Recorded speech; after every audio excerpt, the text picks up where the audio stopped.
Welcome to Stuff You Missed in History Class, a production of iHeartRadio.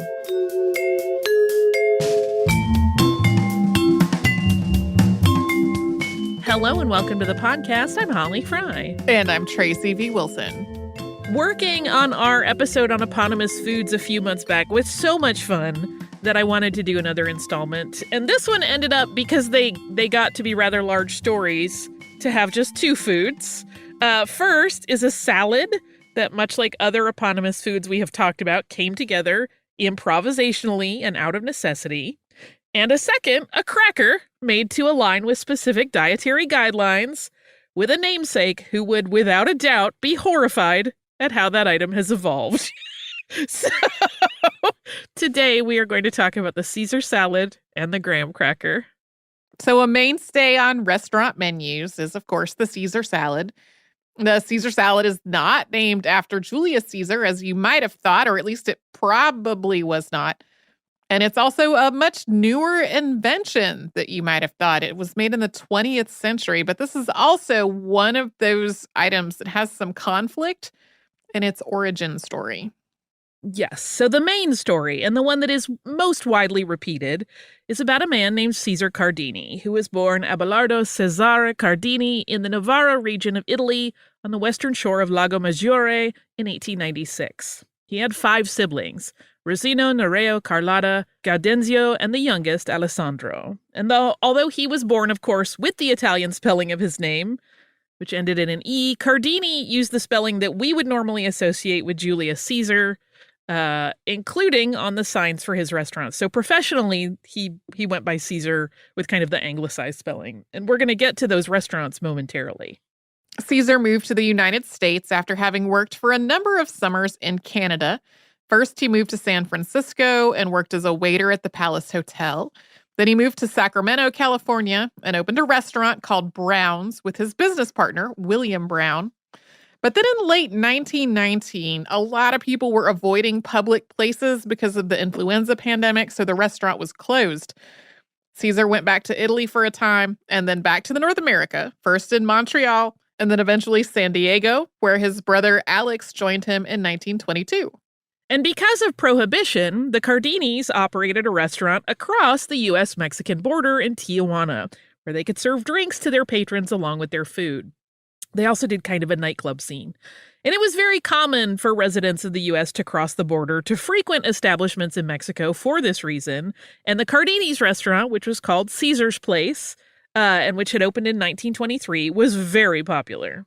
According to Cardini himself, here's the origin of the salad. This is usually dated to 1924, although there are also different years cited depending on the source material. Quote, "It was a 4th of July weekend, over 35 years ago. I had my restaurant in Tijuana then. We were out of food and the suppliers were closed. I went back to the kitchen and took inventory.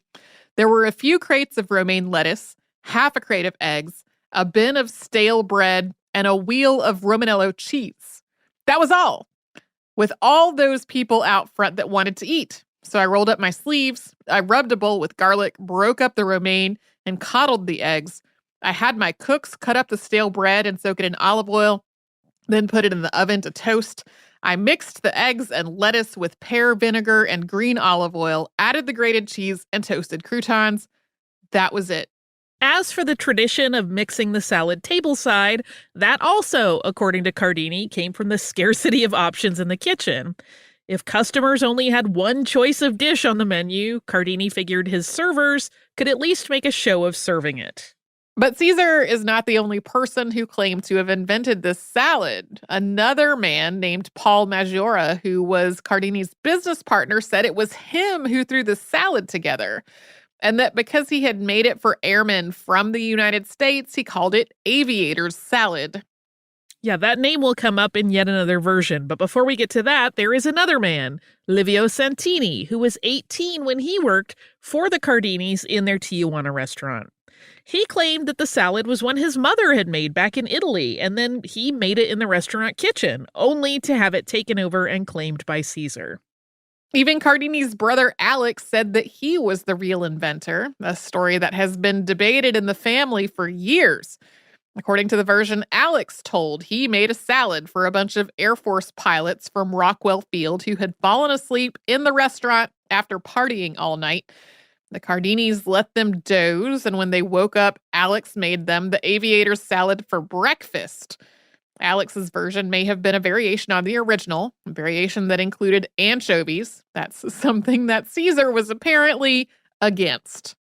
Yeah, we're going to have a quote about that later. There are even, though, a couple of variations within this version. One is that though Alex Cardini invented the dish, the salad came to have Caesar's name simply because it was his name on the restaurant.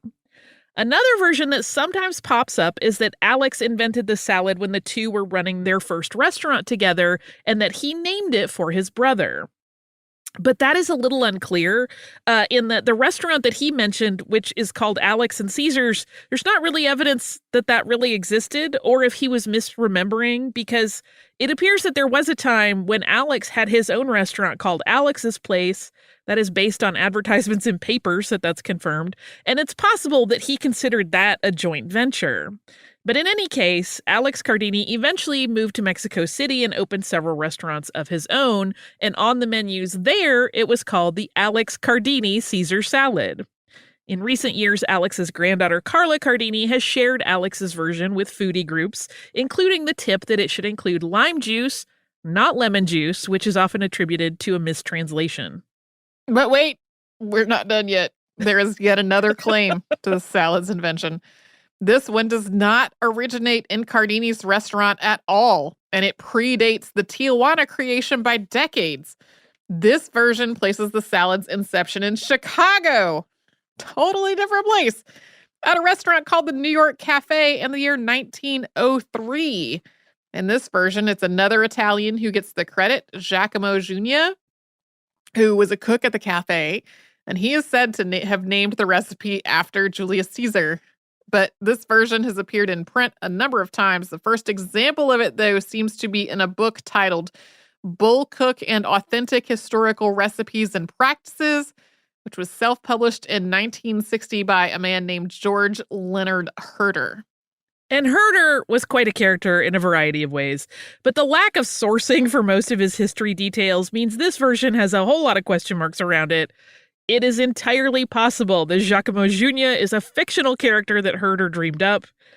Herder claimed that this person, Giacomo Jugna, had made the salad dressing out of ingredients that he had on hand because he was trying to make mayonnaise but never pulled it off, and that he had then just made it into a dressing and added croutons to please his French customers and bacon to please his German patrons. Herder also claimed that this was the only version worth making and that any other version of a Caesar salad was, quote, fouled up. One of the elements of a Caesar salad that comes up from time to time, and it's really not clear in which of these many iterations it originated, is that you're supposed to eat it with your hands.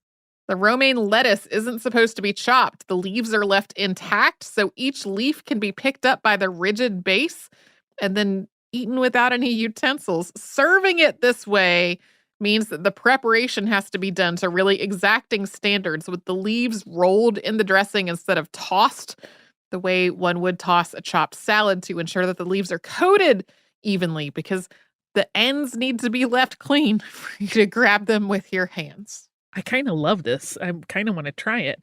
I know I have seen plates of Caesar salad plated that way. It never occurred to me you were supposed to pick it up with your hand. I always just cut.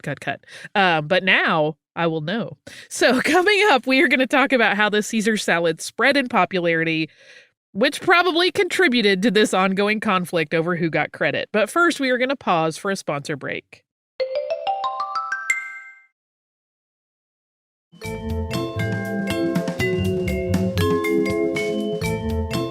Regardless of who initially thought up this salad, it quickly gained a following. One of Cardini's most famous customers was U.S. Army General Billy Mitchell, who is considered the father of the U.S. Air Force, and whose outspoken criticism of military leadership led to a widely publicized court-martial in 1925. But in the early 1920s, Mitchell was stationed at San Diego and was a regular at Cardini's Tijuana restaurant. And the general fell so in love with Caesar salad that when he traveled, he would show chefs at the restaurants he visited how it was made, and that helped spread the dish's popularity. Cardini later said, quote, "When he had his big court-martial, his wife told me he used to come home from the hearings and mix a Caesar salad for dinner." Julia Child wrote about experiencing the Caesar salad at Caesar's place as a child in her book From Julia Child's Kitchen. Quote, "My parents, of course, ordered the salad. Caesar himself rolled the big card up to the table, tossed the remain in a great wooden bowl, and I wish I could say I remembered his every move, but I don't.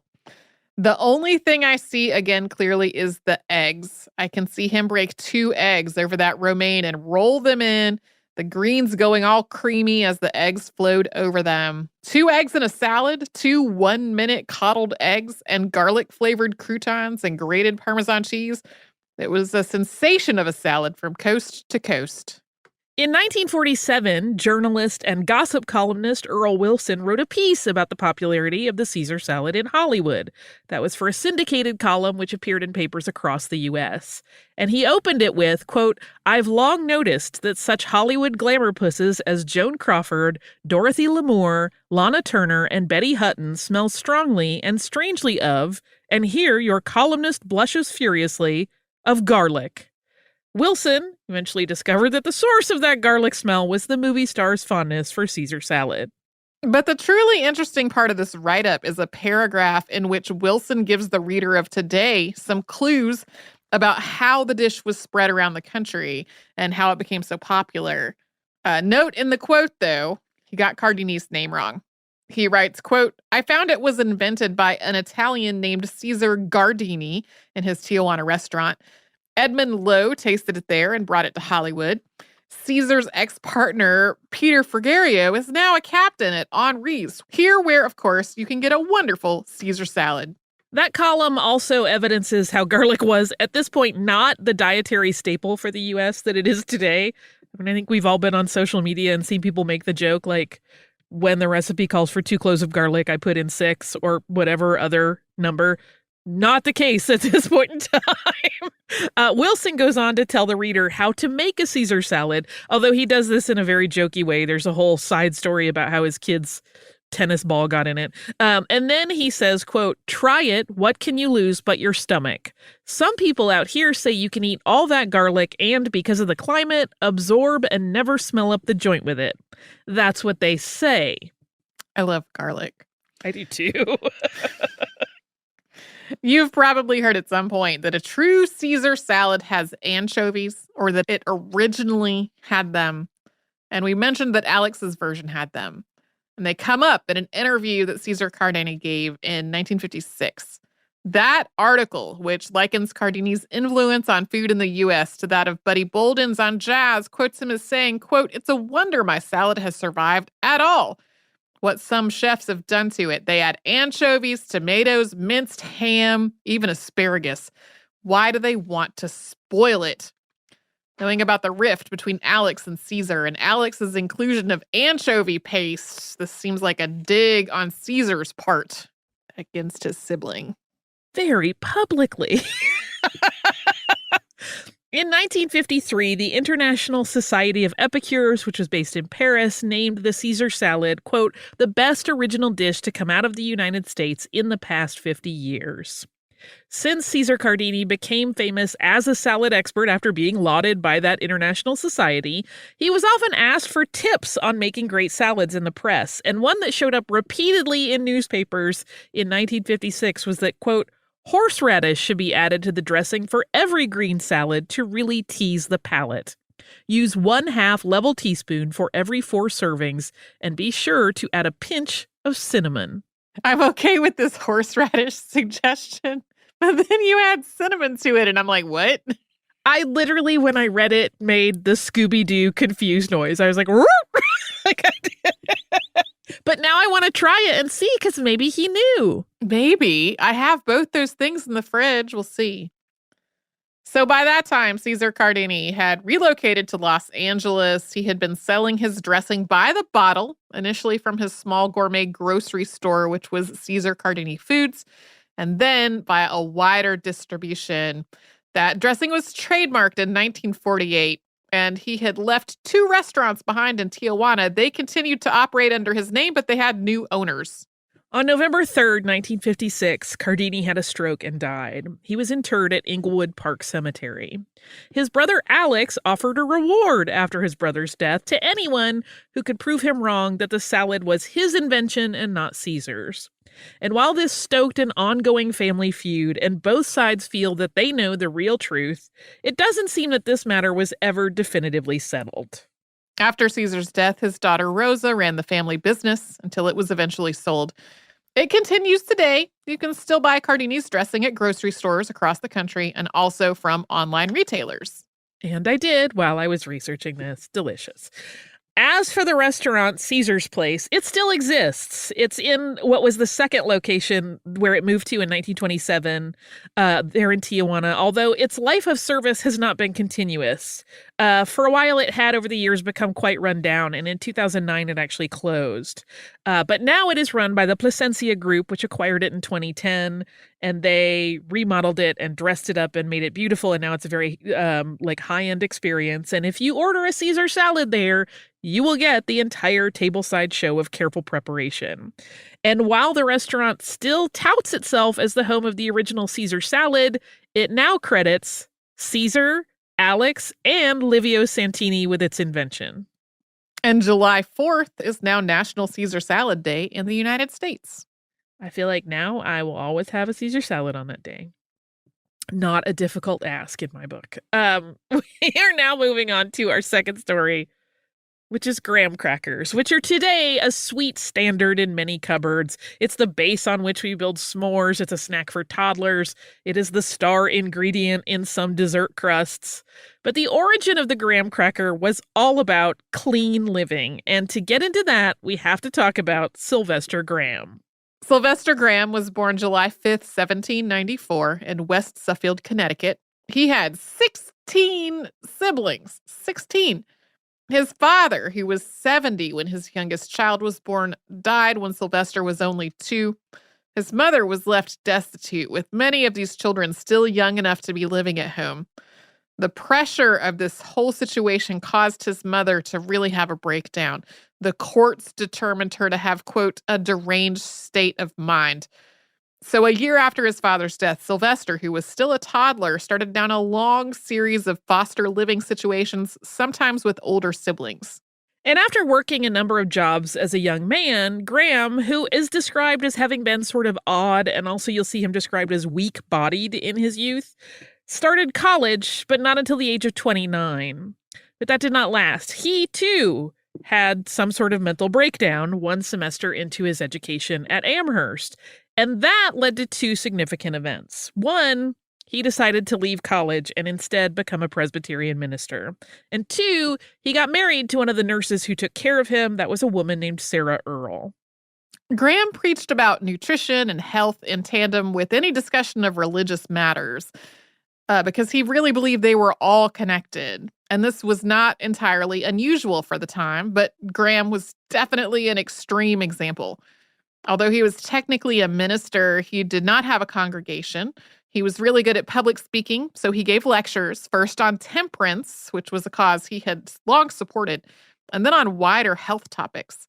He would use the idea of moral debasement as an example of how damaging behaviors like drinking and eating rich food could be, always with plenty of anecdotal stories of people who had fallen from grace through indulgence. Graham published a book in 1837 titled A Treatise on Bread and Bread Making, and it jumps right into the heart of the matter regarding the Reverend's beliefs in the opening lines, which read, quote, "There are probably few people in civilized life who, were the question put to them directly, would not say that they consider bread one of the most, if not the most important article of diet which enters into the food of man. And yet there is, in reality, almost a total and universal carelessness about the character of bread. Thousands in civic life will, for years and perhaps as long as they live, eat the most miserable trash that can be imagined, in the form of bread, and never seem to think that they can possibly have anything better, nor even that it is an evil to eat such vile stuff as they do. He was also a proponent of what we would call a raw food diet today. Graham felt that food in general should be eaten in its natural state as provided by God to achieve the best health. He wrote, quote, "If man were to subsist wholly on uncooked food, he would never suffer from the improper temperature of his ailment. Hot substances taken into the mouth serve more directly and powerfully to destroy the teeth than any other cause which acts immediately upon them. And hot food and drink received into the stomach always, in some degree, debilitate that organ, and through it, every other organ and portion of the whole system, diminishing as an ultimate result the vital power of every part, impairing every function, and increasing the susceptibility of the whole body to the action of disturbing causes, and predisposing it to disease. Again, if man were to subsist entirely on food in a natural state, he would never suffer from concentrated ailment." Again, not a doctor, but as we mentioned just before quoting these passages, all of these thoughts about food and eating raw were tied up with morality. Not in the sense of today's very problematic associations of assigning foods moral values, usually associated with how it could impact your weight, which is its own whole problematic thing. But this was a different connection between food and morality. Specifically, Sylvester Graham thought that people were just too full of lust and sinful sexual urges, and he thought that their diets were causing that problem. Graham's entire approach to eating and health and morality weighed everything on a scale where things he perceived as sinful were, he believed, going to negatively harm a person's physical well-being just as much as their soul. And he thought that the fatty and meat-heavy food that was so common in U.S. homes was overstimulating people in a way that manifested as sexual urges. He had a whole odd logic where he thought that meat raised a person's body temperature in such a way that it made them lustful. Reminds me of John Harvey Kellogg. Yeah. I wrote a note in this outline that just said, bless his heart. Coming up, we are going to talk about what came to be known as the Graham diet. Those were Graham's guidelines for eating and good health, and they got to be surprisingly popular. But before we get to that, we are going to take a moment to hear from the sponsors that keep Stuff You Missed in History class going.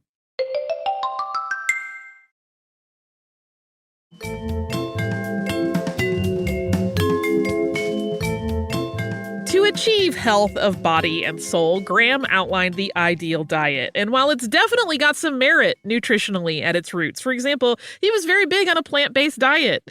But his system also does not sound very enjoyable because in addition to eating simple food with little preparation, you really were not allowed to season anything. Definitely no salt, definitely no pepper. Meat obviously was out, as was alcohol, and of course no smoking. But do you like coffee or tea? Too bad. Water only. There's no delightful beverages. He would allow eggs, which is a whole weird thing. I'm not sure what his logic was there, but in addition to that strictness of what you could eat, he also had steep limits on how much of it you could eat, which was not very much.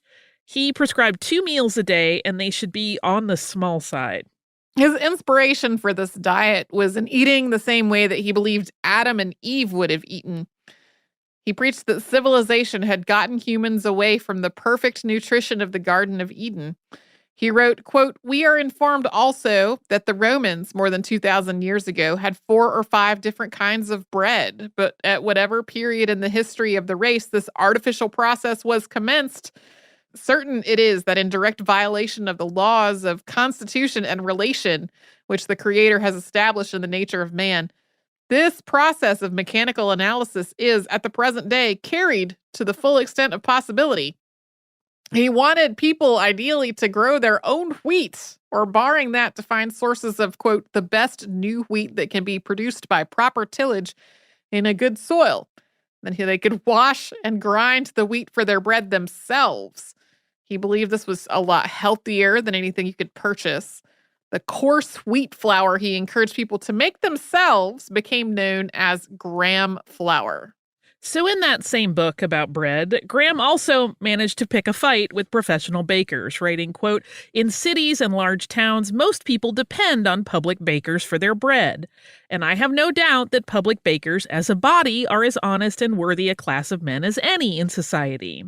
I have no wish to speak evil of anyone, and it is always painful to me to find myself compelled, in fidelity to the common cause of humanity, to expose the faults of any particular class of men, when probably every other class in society is as deeply involved in errors which, in the sight of God, evince at least an equal degree of moral turpitude.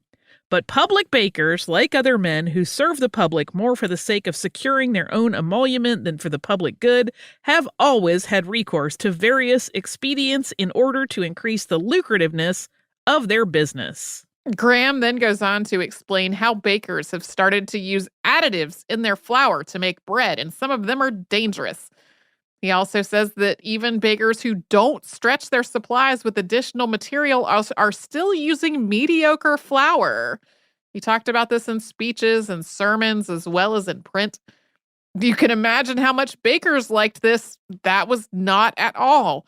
The baking profession got so tired of being badmouthed by Sylvester Graham that in 1837, a group of bakers in Boston protested his lectures, causing one venue to shut down.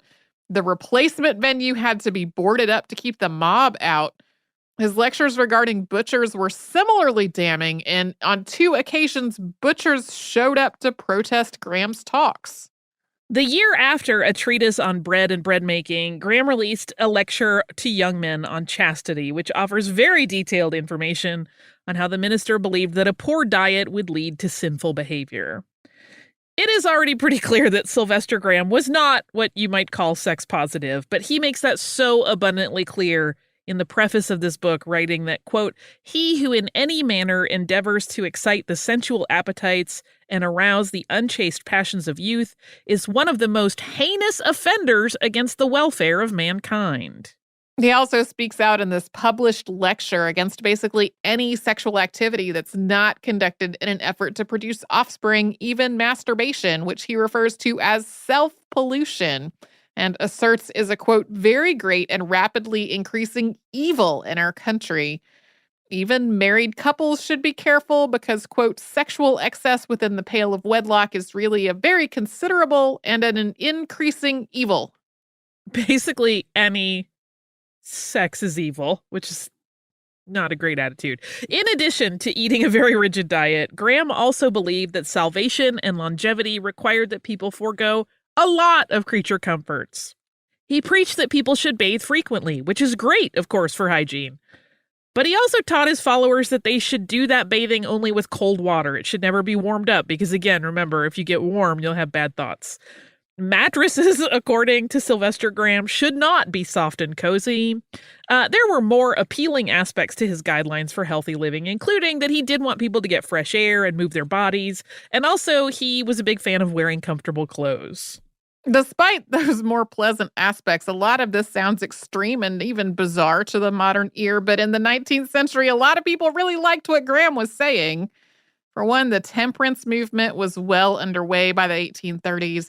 There were an estimated 6,000 local temperance societies in the U.S. by 1833. Graham was affiliated for a time with the Pennsylvania Society for Discouraging the Use of Ardent Spirits. Historian Adam D. Spritzen makes the case in his book, The Vegetarian Crusade, that social movements like abolition, which encouraged people to avoid foods that were connected to slavery, had set the stage for people to think about food from a moral perspective. Additionally, cholera had claimed the lives of thousands of people in North America, leading people to fear anything that might spread disease, including the food and drink that they consumed. Eventually, Graham had amassed such a following that Grahamite boarding houses were established so that his followers could adhere to the principles of his teaching in sort of an easy, organized way. Graham didn't really profit from any of these. They seemed to be run for the most part by people who believed in his message. Sylvester Graham did continue to tour, giving lectures, and even started publishing his own periodical briefly, which was the Graham Journal for Health and Longevity. Graham had emerged as an early dietary reformer, one of the first people to create a model of health lifestyle that his followers embraced. Just as the concept of a meat-abstaining lifestyle was really gaining traction in the US and the world, the word vegetarianism had started to become more common. Sylvester Graham died on September 11th, 1851, at the age of 57. Death notices of his passing in the press were pretty minimal, in part because his relatively early death invited criticism of the very lifestyle he had helped to establish. If your food was so great, why you die so young would be the critical argument. Right? Just the same, the death did cause all manner of controversy, even though they tried to keep it low-key, and accounts began to spring up in papers about the last days of Graham's life. He had been sort of frail his whole life, from the time he was a child when he was being sent from one foster situation to another. Physician Russell Thatcher Trawl, who had known Graham, pointed out in one article that Graham had only become a vegetarian at the age of 40, so he could not have gained all the possible benefits from it that someone who gave up meat earlier in their life might have. Trawl also disclosed to readers that Graham's doctor had insisted at the end of the man's life that he eat some amount of meat to improve his circulation, or that he would no longer treat him. And according to Trawl's account, Sylvester Graham acquiesced, but immediately regretted having done so. We do not know if any of this account is true. Despite the controversy, Grahamites continued to follow his teachings well after his death, and it's in the second half of the 19th century that the graham cracker emerged as a commercial product. The specific origin of the graham cracker is a little bit unclear. Sometimes you will see Sylvester Graham himself credited with inventing it. I actually saw several articles say that it was invented in 1829 in Bound Brook, New Jersey, by him, but there's not a lot in the way of substantiation for that specific date. The phrase graham cracker does appear in various things starting in the 1830s, but it's always unclear what exactly it means. It is also entirely possible, though, that this evolved as a food created by Grahamites, an attempt at making some sort of cracker with graham flour to just sort of fill that need in their diets. Most accounts you will see kind of couch the graham cracker as having been inspired by Sylvester Graham and his food reforms rather than invented by him. But we do know that it originated either with the man himself or with his followers. But that form of a baked good would have been very different from the food that we call a graham cracker today. For one, it would not have been sweet. According to a 1989 article in the Washington Post, quote, the real graham cracker was closer to a bran saltine without the salt that weighed a ton and missed out on taste.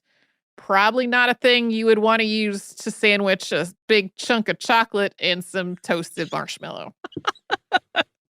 In the late 1890s, the National Biscuit Company, which would eventually become Nabisco, started mass-producing graham crackers. They weren't the first to do it, but they were the first to really successfully launch it as a product.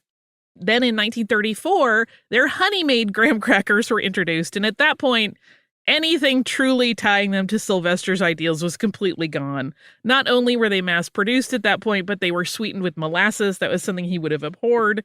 It is a safe bet he would think s'mores are fully demonic. I just can't imagine him not being really, really horrified by them. Yeah.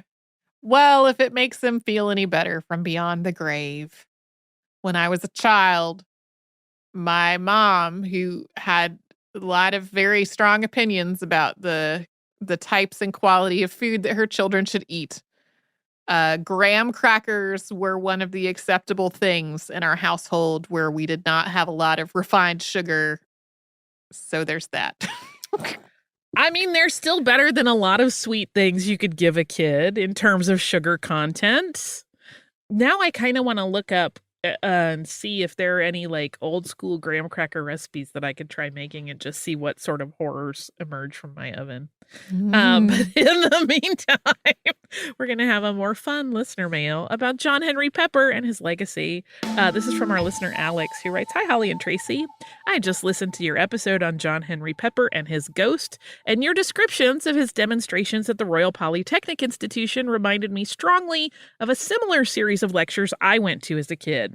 I grew up in Madison, Wisconsin, where there's a large university, and Professor Bassam Shakashiri used to put on public chemistry demonstrations for audiences of all ages. My first grade teacher took me to see one of his Christmas lectures one time, and it was a formative experience for me. Pepper sounds like he had a similar approach to science education as Professor Shakashiri. I ended up working in science education for many years as a biologist at the Exploratorium, a science museum in San Francisco that sounded like a more modern version of Pepper's installation at the theater. I highly recommend a visit if you're ever in the area. Alex also suggests a topic that is, I don't know if it'll happen or not for various reasons. It's kind of a tricky subject, but I really appreciate both the suggestion and this wonderful missive. Also, thank you for being an educator, Alex, and a scientist. If you would like to write to us, you can do so. You can do that at historypodcast@iHeartRadio.com. You can also find us on social media as Missed in History. And if you would like to subscribe to the show and have not done so yet, it is super easy. You don't need a science educator to show you. You can do that very simply in the iHeartRadio app or wherever it is you listen to your favorite podcasts.